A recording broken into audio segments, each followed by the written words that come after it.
Hello, this is Siri and you're listening to my favorite podcast, Not Real Art. I live for this shit cause it's totally lit. Let's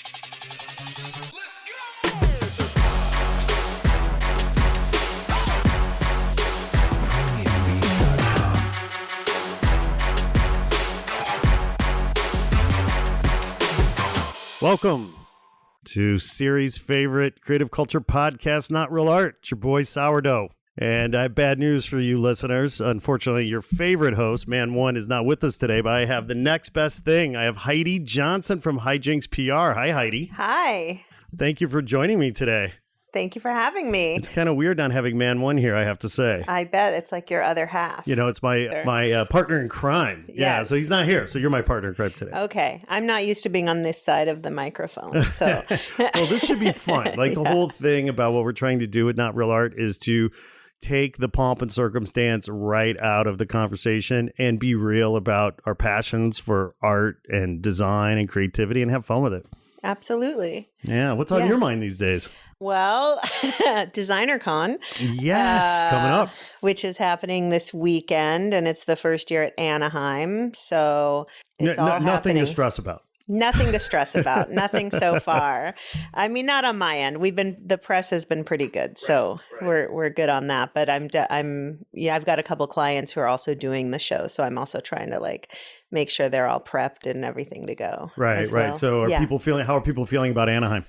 I think there was an apprehension at first, and I think now people are starting to come around just because, they've just added cooler stuff and there's more stuff, and I think that it's driven more traffic. Well, it's decon time. Exactly. Everybody loves decon. Yeah. But decon is notorious for people. So it's not like Comic-Con where people plan 4 months in advance. It's kind of like, oh yeah, decon is here. You know what I mean? Right, so I right. think all the ticket sales and all the buzz sort of happens 2 weeks before. Exactly. Yeah, exactly. yeah. Well, Which it's is pretty exciting. much like everything now. You pretty much those 2 weeks before are really when you sell tickets. Right. So. Right. Well, we will be there. Not Yes, Real Art I will be know. there. Crew West will be there. Man One will be Cool. there.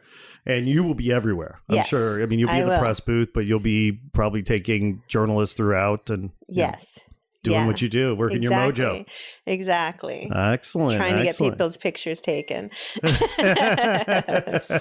are you guys going to broadcast from there? We are not broadcasting from there. There's been a lot going on our side. And so we just decided to limit our presence to the booth and some fun stuff going on in the booth. And, who knows for next year. But yeah, this year we're keeping it simple. As you know, the last couple of years for us at DCon have been pretty robust in epic. terms of Yeah. helping to produce and sponsor the party, the panels, so on and so forth. But so this year we're taking it easy. Well, talk about the panels. Speaking about the panels, you've got some exciting stuff coming up. Well, we have a couple things going on. We have Titmouse Studios is actually they're not doing a panel, but they're doing a whole series of shorts. So they're screening all these shorts in between panels. And basically it's their best and their brightest animators they've given little budgets to make short films. And they're going to be screening them at That's DesignerCon. amazing. How cool is that? That should be cool. Yeah. We're very excited about that. And that came about because John Schnepp was pretty big in the nerd art world. He passed away. You said nerd. I know, but he passed away unexpectedly right before Comic-Con. Oh, wow. Okay. Sorry to hear that. And he ran one of the blogs. And anyways, he was going to host all the panels. And he passed away. So I went to Titmouse and asked them to help us a little bit, Chris Pronowski. And so he came up with the shorts thing, which is super cool. And then we have a panel with Shayna. Shayna Nias-Dambrelt is doing 2 panels. She's doing the Camille Rose Garcia panel with Martin Moisier, and they're talking about stop motion and taking something from 3D into stop motion and animation. And then she's also hosting the Giant Robot 25. So this 25 years of Giant Robot, which is super cool.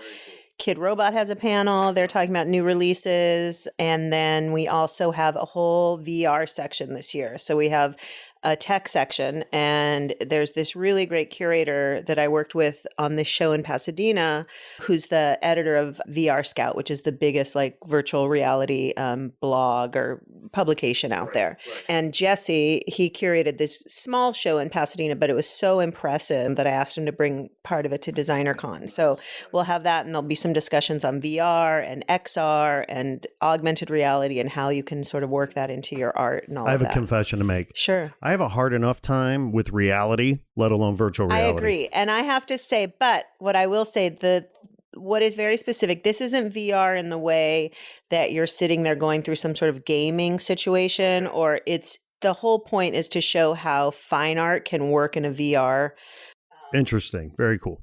atmosphere. And so the artists that have been chosen are actual fine artists who have brought their work into VR. Nice. And that's Good. what's super Yeah, cool. that I'm down with. Yeah. Because that is like, and also for artists, like there's one artist, Nancy Cahill, who's amazing, but she's a woman in her 50s who's always been an incredible illustrator. Her work sells well. Her work is all black and white graphite stuff, and it's all based on trauma.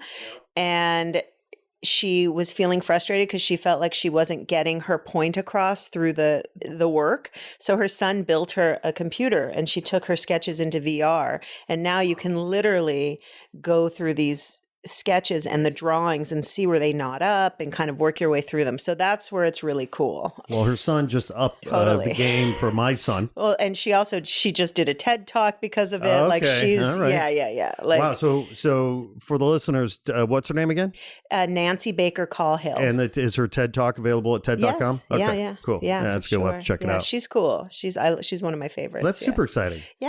I love the different cool. dimensions. And there's a Jurassic Park thing happening. Yeah. So my friend Jane Dope, who does Eat Your Art Out, she's a curator. She also works with Titmouse. I've worked with her before. She curates like a lot of theme shows. Like she did the Broad City tribute show. She's just done shows like that at Meltdown for years. Right. So, rest in peace, Meltdown. Yeah. And so Ben wanted to do this Jurassic Park show. And so I was like, she's the perfect curator for this. So and it looks amazing. And actually in my pitching, I wasn't even thinking about it, but that was like the thing that the Hollywood Reporter picked up on, and they really liked it. And the images, the art is fantastic. So that's great. really cool. How exciting. Yeah. Cool. Well, Yeah. I mean, we got a lot of ground to cover at DCon this weekend. Yes, you do. It's going to be fun though. It's going to be like summer camp. I mean, that's how I'm looking at it. Yeah, for sure. I will be slipping away to the Tiki Bar at the Disneyland Hotel. Yeah. I'll be there with you. That's the thing. Like, I get to drink this weekend. Like, I don't have the last two decons. I was too stressed out to, You can like actually really have enjoy fun myself. this time. Yeah. And I feel this, not that I'm going to be off but I also feel like, I think this is my third year with DesignerCon, so I feel like I have a lay of the land a little bit more and know what to expect. So in terms of scheduling, though, it's a little bit different because historically, because it was kind of a new thing, figuring out the VIP party, best thing. Of course, this is a new venue altogether, but the VIP party last year was on a Saturday night. It was on the opening day night. This is actually the eve. The VIP party this weekend is Friday night, right? Nope. Oh, it's not. It's Saturday night, but it's all contained in the convention center. Oh, okay. So good. So let's clarify this. So then what's happening Friday night? Friday night is just a VIP preview. It's usually, you know how normally Saturday morning everyone would be lined out outside? Yep. Now you can instead come Friday night and pick up all your stuff. And then Saturday will be the first big day for everyone. So it's Friday night's only for VIP. You have to buy a VIP ticket. And then Saturday night is open to the public. And then in the evening will be Secret Walls and then Chevy Metal, which is it's the drummer from Foo Fighters, right? Right. It's actually a lot of the Foo Fighters. They kind of come in and out. So we'll see who shows up kind of thing. Yeah, that's what we want. Although I saw Dave was making barbecue for Malibu people, so I wouldn't, Yeah. He's that guy. Yeah. But anyways, it should be super fun. Well, that's awesome also that Shayna's doing those panels. She's badass, so that's going to be great. Yeah. She's excited. And I think this is her first time doing DesignerCon. So, and we worked with them, not her specifically, but another writer at the LA Weekly ended up writing about it for this year and everything. Well, but you sit at a really interesting place in the LA art scene because being in PR and publicity, right, you kind of are at a nexus in many ways because you have multiple clients, multiple things going on. What are some of the other artists or openings or things that you're chewing on right now? Because I know you're really busy. I just had an opening this Saturday for a French graffiti artist named Pro176 who showed at this gallery. It's a new gallery in West Hollywood called Five Art Gallery, and they're mainly focusing on French graffiti and urban artists, but they'll probably expand a little bit. they're super tied in with Risk, and so they've also been selling some of his work. So we'll see where they end up in a year or so. Right. But the thing about this show, so this guy, he's fantastic, super graphic. His name is Rudy. He didn't make it to the opening. He was detained. Oh, snap. Yeah. So we had a whole beautiful wall for him downtown in the heart of the arts district next to like Vile and Risk. And we had all this stuff set up for him. And basically he's a French artist. He's brown. And there you go. He was coming from Central America because he was at a mural festival in Central America. Right. And he after a 12-hour flight, he got detained at LAX for 31 hours. And they I didn't know there's actually like cells at LAX. And they basically went through his entire Instagram while he was in that cell.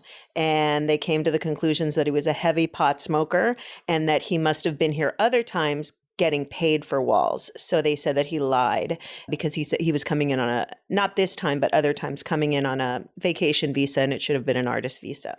So they basically packed him up and sent him back. And so that was that. And there was no talking to them. I mean, we got a lawyer, like it was a whole thing. And so we had an opening without the artist, which was quite a bummer. But we had and it was the night of the like raging fires. And it was just like, it was one of those nights, where you're like, every possible thing that's not in our favor is happening right now, So Right. Oh, that poor guy. It's a bummer because, as an artist, they spend like a year on a show and it's a gamble, and then to go and use his own Instagram account against them. Everybody needs to be, because he even said he doesn't speak good English. And pot's legal in California, well, he said, thank you very much. The English things that he could say was like, I thought it was legal here. And they're like, not federally. So kind of a bummer. So that, this gallery is great though. They're going to have a big showing at the LA Art Show. And they're actually bringing like a bunch of Risk pieces to be shown at the LA Art Show. So that's great. And then, I do the LA Art Show. So after DesignerCon, my big things are DesignerCon, LA Art Show, and then the art. Okay. Yeah. Well, we'll reveal, other good things at the right times. But okay. Yeah, well, that's exciting. So that was a crazy show, but it sounds like all things. Were you happy with the attendance Considering the night, sure. He's got some really good friends. So Scene came and, to support, but I think for the gallery, who's like a young new gallery, they were a little bit disappointed, but we'll see how it goes, we'll see what happens. And then I'm, next year I'm kind of mainly just focusing on bigger PR projects and then a couple of management projects. So I'm going to work with Camille Rose Garcia next year. Awesome. So that's a big... That's huge. Yeah, that's great. So, because I want to talk a little bit about LA Art Show because that's exciting and coming up. But between now and then we have Art Basel. Are you going to Art Basel?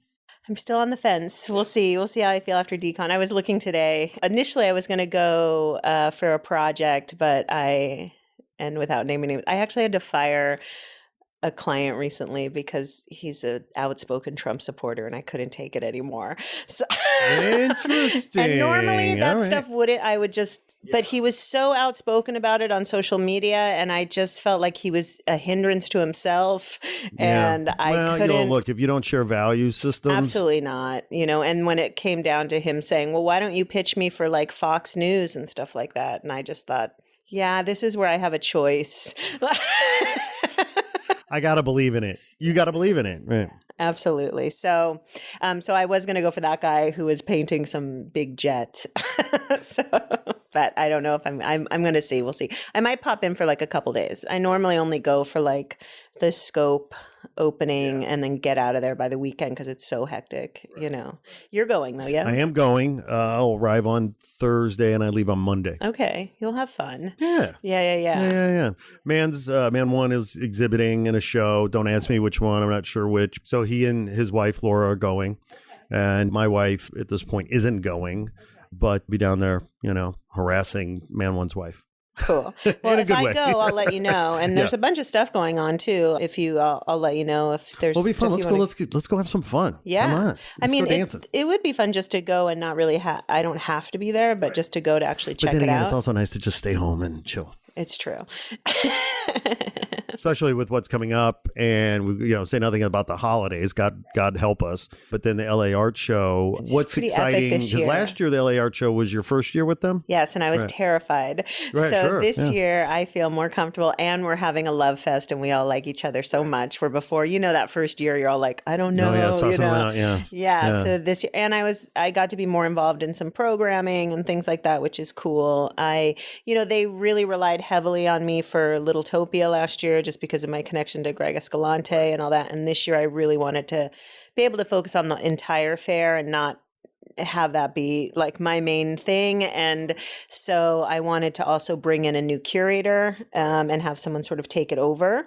And so I proposed Caro, who is the curator from Corey Helford Gallery, and she's sort of this young, fresh curator to watch. She's definitely, and she's a little bit more tied in. She's in lowbrow, but more on Asian art, Japanese art, things like that. And I just thought she'd be a nice fit. She's teaming up still with Red Truck, so you still have sort of that New Orleans, kind of, dirty art kind of vibe. So, but because it's Caro, the Littletopia is going to be, the archway will be done by Doss House, which is cool. The couple who does everything in cardboard. And then Camille Rose Garcia is the Lifetime Achievement Award. So she'll be presented by Robert Williams. And then I'm not sure what they have showing in there, but then we have a bunch of stuff coming from Central America, and we're doing a whole series on Japanese ink painting, like through the ages. Risk will have he's having the cop car that was in Beyond the Streets and this huge silver shark that are going to be like staring at each other. I mean, because the whole story, he always wanted those pieces shown together, but that didn't happen at Beyond the Streets. And the whole point of that is because a shark is considered the biggest predator. He was thinking, what is the biggest predator in the hood? And it's a cop car. So they're supposed to face each other. So it will finally be seen as he intended. Yeah. So we have some cool stuff. It's going to be fun, Well, let me just make it official here. I'm volunteering my podcasting services to you. Like, it'd be so fun to do like a series of like interviews with LA Art Show artists. Yeah, let's propose it. Let's do it. That'd be cool. Let's tell Kim, because I'm sure they'd be open to it. They did it last year, but they haven't. That person's not coming back. Yeah. So. No, it's a great show, and it's changed a lot. I mean, over the last they're really, few years. that's funny I've learned a lot about art fairs and fair life. Like that's a whole other, because when I just did the Black Panthers show in Chicago. And I want to hear about that. Yeah, but I met up. So the people who own the LA Art Show, they also own a lot of smaller satellite fairs. One of them being SOFA in Chicago, which is more decorative arts. A lot of glass, like everywhere. Like, oh my God, I cannot. There's too much glass here. And just in talking to that woman, and it's a whole other lifestyle, like the fair life. And like Kim Martindale, who runs LA Art Show, he doesn't just have that. He has basically a fair every month. Nothing as big as LA Art Show, but he's traveling all year to fairs. Like he's got the Tribal Art Fair in Santa Fe. He's got something else in Seattle. Like it's an interesting life. I feel like that should be like a Christopher Guest documentary, is like fairs. Totally, They're right? so crazy. That's a great premise. Yeah. That's a great premise. I know. There's like a mockumentary because it's so crazy. It writes itself, basically, right? I know. All the characters are right out of central casting, but they're real life people, right? It's great. Yeah. So I was just in Chicago for the Black Panthers show. I did. My old stomping grounds. Yeah, and it was my first time in Chicago, and I loved it. It was such a great city. So I had done the Black Panther show in LA, and they hired me to do Chicago, and I was like, I don't know Chicago at all, but I can figure it out. So it was good, and they were there's this place called Art Bank on the South Side. Hyde Yeah, Park. yeah. And this artist, his name escapes me at the moment, he paid the city $1 for the space and has turned it into into this. He has a TED Talk as well. Yes, he I forget his name, but yeah. Thacer, something with it. Yeah. Anyways, he turned the whole place into this amazing cultural center. The upstairs is a beautiful library that anyone can come use, and it's all Black literature, and like it's rad. Like it's so cool, this space. And the Black Panther show was a perfect fit.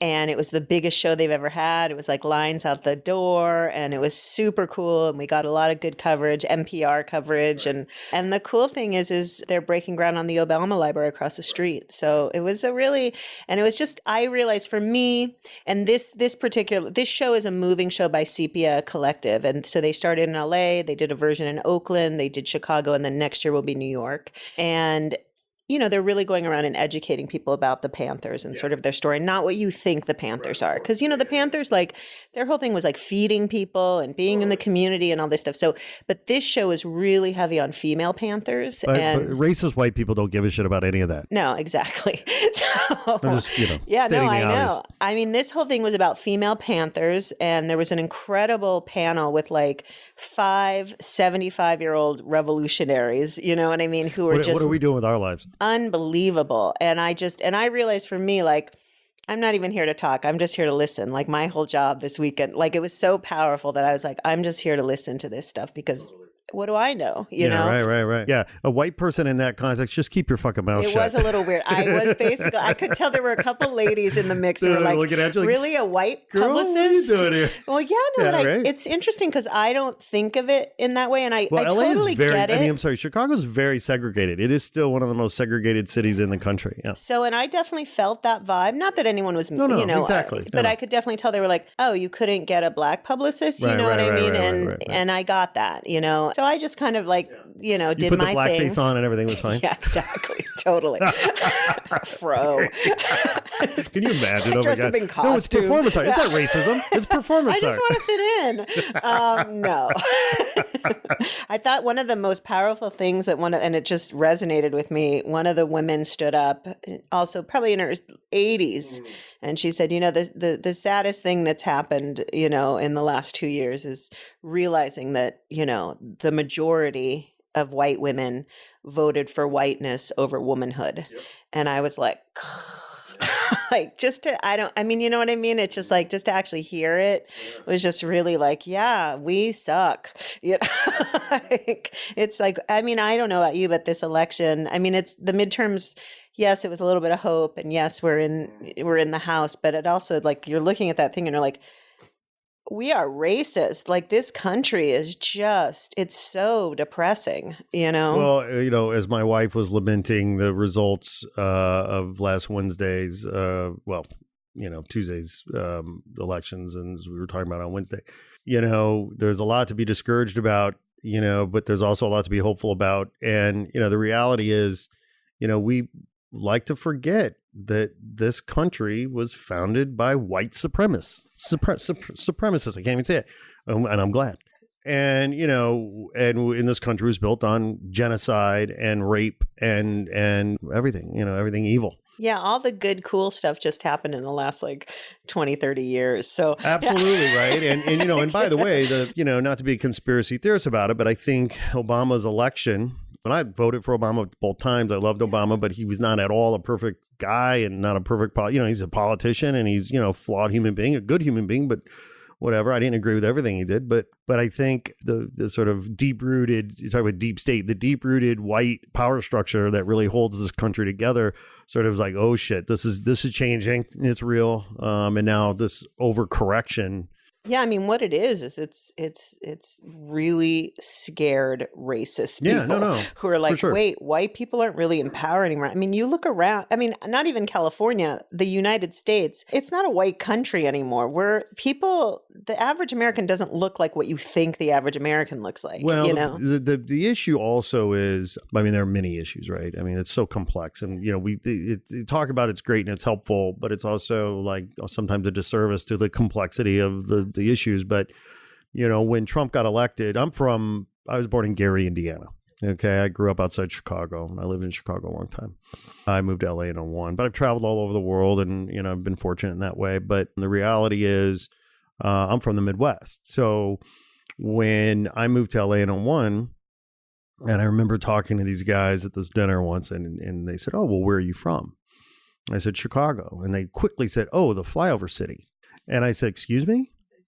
And he goes, "Well, it's the flyover city. You fly over Chicago from LA to New York and back." And I just looked at him and I said, "You know what? Keep flying over." Yeah. Keep flying over, fucking asshole. You know what I mean? Because the reality is the coasts live in a bubble. And, you know, so many of my liberal LA friends who were shocked that Trump got elected, I wasn't shocked because I was going back home. Right. And, you know, my parents hate Trump, didn't vote for Trump. But I saw Trump signs But it's everywhere. not like we're here. I mean, I grew up in LA, so I have a very different word being unheard of. You know, like if I meet a Trump supporter, it's like, what? It's like an anomaly. You know what I mean? From the 909. Yeah.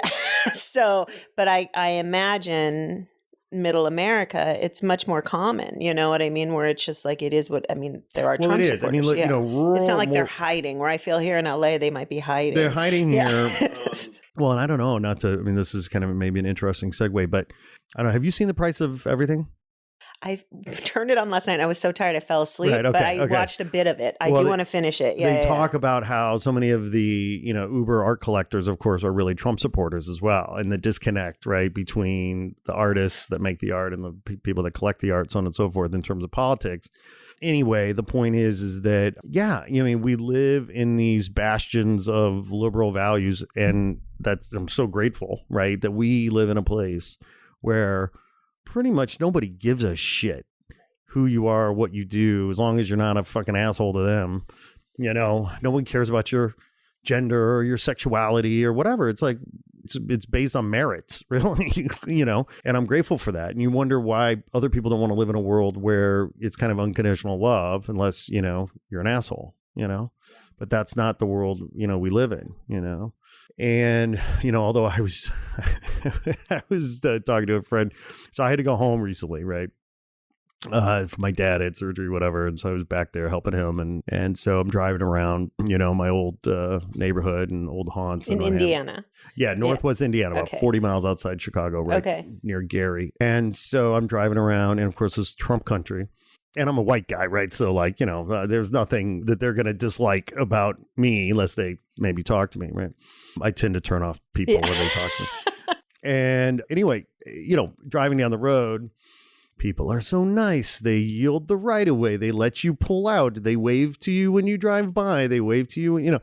And then I come back to LA, this place where we're like, you know, supposed to be accepting of everyone. And I'm driving down the road, and people are fucking assholes. You know what I mean? They're flipping you off. Pissed. They won't let you, cutting you off, flipping you off. I'm like, wait a minute. That's a weird disconnect. Oh, yeah. It's totally flip-flopped because it's like people here, they'll totally accept everything, but, not your driving.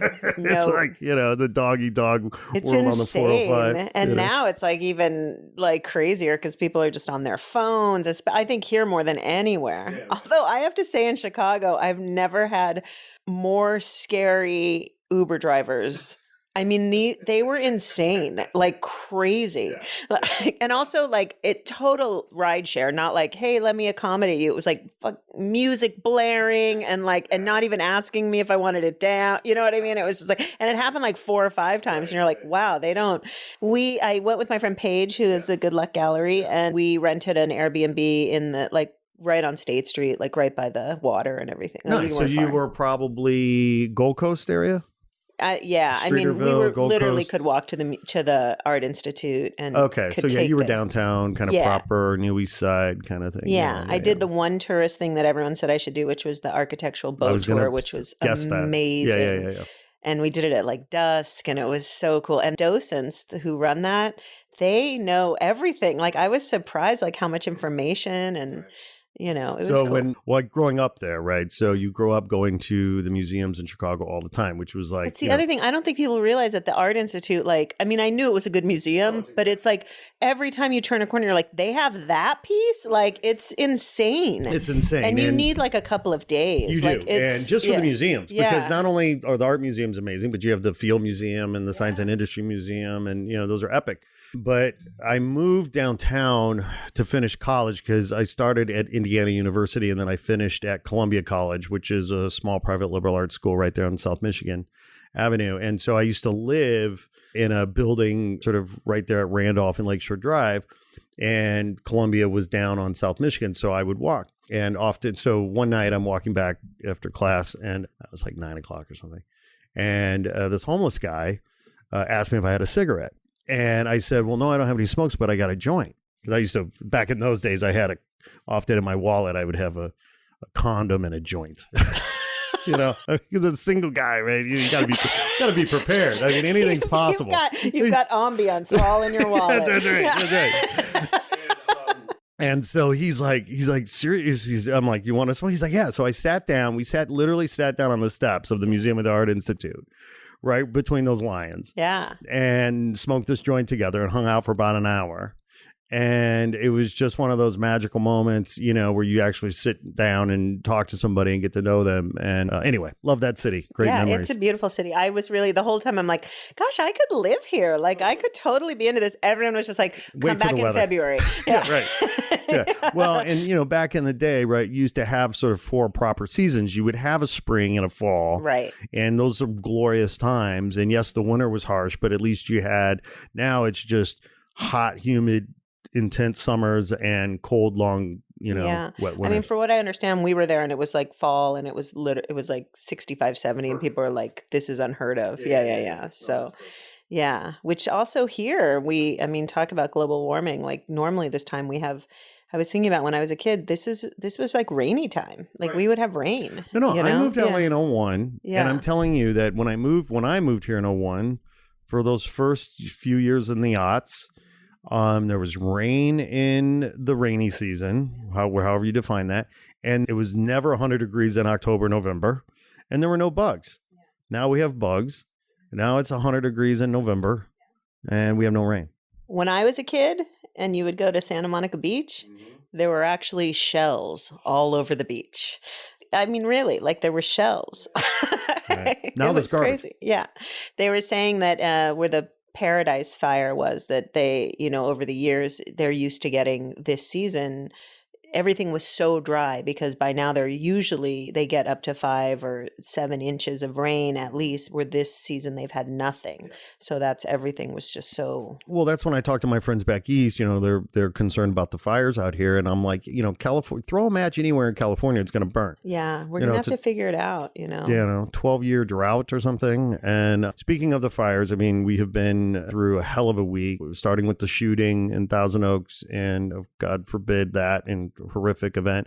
And then these fires, I know I'm aware of a couple of artist friends of ours who have been grappling with the fires. What have you heard? Just the risk. I was at his house when the thing was going down, and I know he was evacuated for a couple of days. I needed some images from him today and texted him, and he said, we're still dealing with all of this. And so I just think they're in it all, you know, and it is this, I think it's just this feeling of like, I mean, most of the people that I know, I haven't had anyone who's lost their house yet. So that's good. But it is, you know, they've been evacuated or they just had to leave everything. You know, it was pretty harried.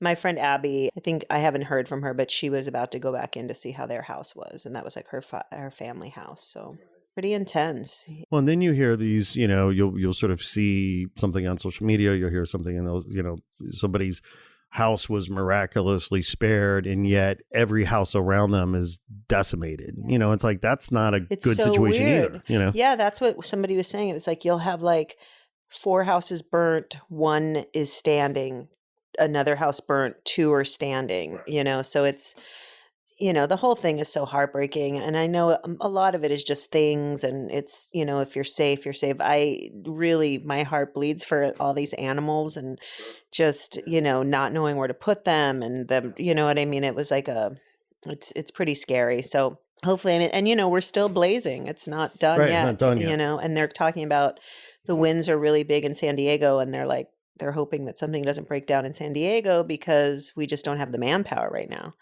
If our resources are stretched. Which I'm like, can we just take the guys you sent to the border up to start helping with the fires? Because do we really need these guys at the border, like for the big scary caravan of like toddlers?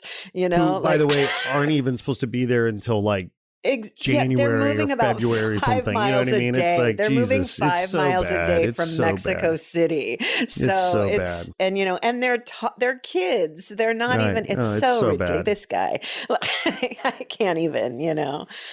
But yeah, so it's, it's hard. And, a lot of artists do live out, especially Thousand Oaks. I think there's a lot of artists who have bigger studio spaces and things like that out there. So I don't know. And for Thousand Oaks, I mean, to have the fires come the same day as the shooting, I think that whole town is going to need a healing and is probably still in heavy shock. And, apparently a couple of folks that were at that bar had survived. Well, two people had been in Vegas during the shooting. Yeah. And I one thought of of that whom too. survived and the other one got shot. I thought of that too. I was like, we're at a time where you actually could be in two mass shootings. Like, that's insane. And we're because these are white guys, we don't talk about it being domestic terrorism. These are just random shootings. Yeah, just random. Yeah. And this guy was former military. I mean, thank you. But they don't want to talk about that. They don't want to talk. They don't want to, they're kind of around he had PTSD or whatever. And, but like, let's go back all the way to 2001 when our president at the time, in response to 9/11, told us to go shopping, that was the therapy that we needed. Yeah. And we had just gone through the most existential shock of our lives collectively as a country. Yeah. And we were just told to go shopping. I mean, the whole country should have gone into therapy. We just were, there's no we also don't have we really don't have a leader who's very healing. You know what I mean? I don't, and I know there were a lot of problems with Obama bringing people together, but I still felt like he tried to bring us together, or this guy is just constantly trying to divide us. And I mean, Bush too didn't really know how to handle it. But again, they at least tried to, whatever means. This guy, I mean, he doesn't care. He's just like, fight, just fight. That's all. That's what he wants. Such a New Yorker, this fucking guy. I know. This fucking guy. He's a clown. Did you see Scooter Braun's response to his fucking bullshit the other day? No, what was it? So Trump, had that horrible tweet about the fires being a result of horrible forest management in California. And if we don't get our act together, he's going to cut off federal funding. Yeah. Scooter Braun had the best response, which was a very eloquent, long kind of, reply that I can't recite, but you got to read it. Just go to Scooter's Instagram. And I responded, I said, Scooter for president 2020. I mean, this guy was, and as a millennial, he could get, because we need millennials to vote. That's the problem. Yes, I am proud that a lot of millennials did vote in the midterms. They came out, that's a but good not thing. enough. Not enough. Although I'm feeling, and it's a little controversial. Okay, I'm feeling, and I know everyone thinks he's too old, but I think with the right running mate, I'm feeling Biden Beto. Ooh, that's an interesting ticket. Because I feel like Biden is seasoned enough that he won't mind having a vice president that could outshine him from time to time and has a lot of charisma. But Biden, and I also think the American people trust Biden, and I think the combo could be, and even if Biden did 4 years and Beto came in after, right. I think that would be a winning combo. My girlfriends have all said, oh, great, 2 more white guys. And I'm like, we're getting there, but I also think we have to be very strategic. I saw something on social media that like, Hillary's thinking of running again. I was like, God help no. us. Yeah. Let's move past it. I'm sorry. I know that sucks that happened, but like, we can't go back there. We'll see. We will see. We'll see what happens. We will see. I think, look, I mean, if we can survive this era, I have to be optimistic that this is a shot across the bow. People are realizing you don't get the democracy you deserve. You get the democracy you make. And hopefully, people will be more engaged moving forward, as long as they don't become so apathetic, so depressed that they become disconnected. That's the worry apathetic. Is that I feel, I know within myself, like, there's definitely ups and downs in the last 2 years. And I know a lot of it's just like what's going on around me. And it's harder to sort of pull yourself out and be like, okay, I run a business and people are relying on me and all of these things. And I'm, for you have kids and like, you've got to, I can't worry about my kids. Yeah. They're on their own. I got enough to worry about just with this podcast. Exactly. I'm all about, giving them the space they need to be individuals, even at 6 years old. But I just feel collectively like we're all going through a major depression and we all need to sort of support each other and figure out how we get to the next. And it doesn't have to be something that we sit in forever. Well, but also that SNL skit, I'm reminded of that SNL skit post the Trump election. I'm going to forget now. I think it was Chris Rock and maybe Dave Chappelle. And, all these in the skit, all these white liberals are just like gnashing of teeth, crying. And, Chris Rock and Dave Chappelle are like, what's the problem? Yeah, right. White people, you know what I mean? like I love that skit. It's a great skit, right? Oh man. And because the thing about it is that I mean it's you have some context, right, about history and about where we've come from, in this country, because it's not a straight line. It's it's a journey, right? Well, progress. I mean, I think this whole thing has really sort of opened our eyes to who we are, who we want to be, and all of these things. And like I said, that one client where I was like, I can't, because to me, it's like, if you're a person who like, I like that Trump speaks his mind, it's like, then that you're an asshole too, I mean, it's like, it's pretty basic at this point. I mean, he's such the epitome of like, a jerk that you can't. Well, and look, I mean, here's the thing. The media. I'm going to sound like Trump right now. I mean, the media is complicit in this whole fucking thing too. I agree. And the fact that news is entertainment and they got to go for ratings is one of the worst things that has happened to our democracy in a very long time. News used to be a lost leader, right? I was thinking like none of us got this much. Remember, you would just sit down for an hour in the evening and watch the evening news, right. Or you might pick up the paper in the morning, right. But this, it's like, it's just this overload. And it started with, and honestly, I'm seeing 24-hour news cycle is what changed everything. And it's this machine now. And, and now, I mean, I'm a marketer. I know like we need content. Content is like this black hole of like trying to create content. We've just evolved into this it's insane. Like the amount of information that people need. If in my view, 100%. And in my view, I mean, in a world where the media was actually playing their cards in a much more healthy, productive way, we could start exploring some of the more fundamental issues, around Trump's presidency and around, like one of the things like, and maybe you've heard about this, but I haven't, but like, I would love for someone to do sort of a deep dive into the fact that Trump, love him or hate him, is a purely American product. Like he is made in America, 100%. Yes. You could only get a guy like Trump in America.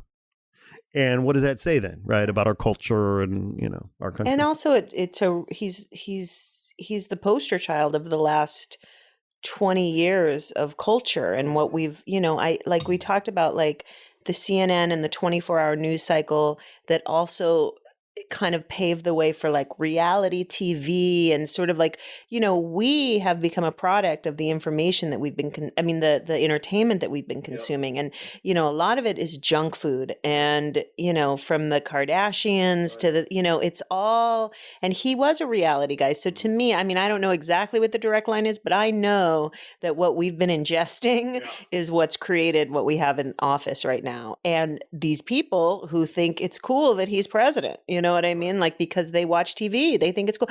When I see those rallies, it reminds me of like a comedian coming to town. Like everyone's so excited, like the big guy's coming to town, and they're all like laughing and, and it's just like, he's an entertainer and he's basically tapped these people. They're not thinking about foreign policy. And if we're safe, they're like, hey, that funny guy's coming. He's hilarious. And he keeps everybody on their toes. It doesn't affect them directly, so they don't yet, you know what I mean? So I don't know. We'll see. My friend had made this entire map, but how everything actually starts with OJ.